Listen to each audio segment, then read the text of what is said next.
that's why I've suggested several times in several places that there should be, among the human genetics community and the social science community, a ready response team that should be there, like Obama's responses to everything that McCain throws at him, that there should be a ready response team to respond to those nefarious claims that you'll always see popping up. There's sort of a cyclical effect. I think it's a 25-year cycle that you'll have these extremely racist things coming around. Starting, you know, we had this Jensen chocolate thing, and then 25 years later you have the bell curve, and then we'll get another one fairly soon. So I think that there should be a team of people, including psychologists, including statisticians, and including geneticists, who should be prepared to answer such things. Could you maybe build on one other thing that you had here before?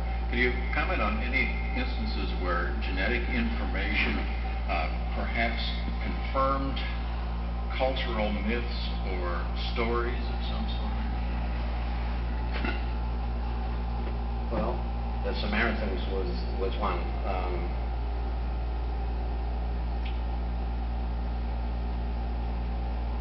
Can't think of any offhand.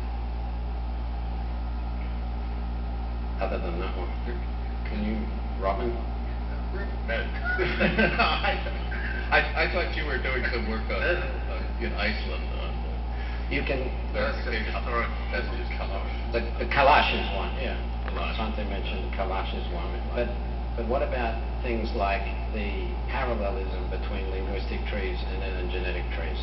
The phylogenetic tree that you make from data like ours or data like mitochondrial DNA, and seems to be, except for some places like Ethiopia where we know there's a problem of migration, that the linguistic tree made on Greenberg's word list fits very well with the genetic tree.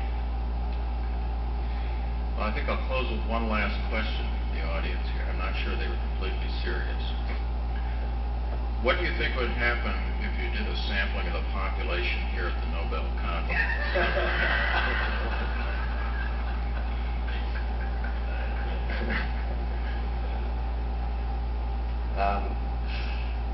I think they'd all go home with a little plaster.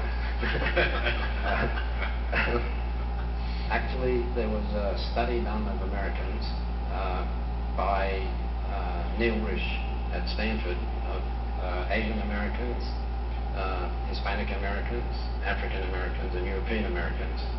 4,000 people associated with the Kaiser Permanente Health Group. And they were able to say, using 387 microsatellites, they placed everybody except 5 individuals into their ancestry group. Well, we've had a wonderful day, ladies and gentlemen. We've had 3 great speakers.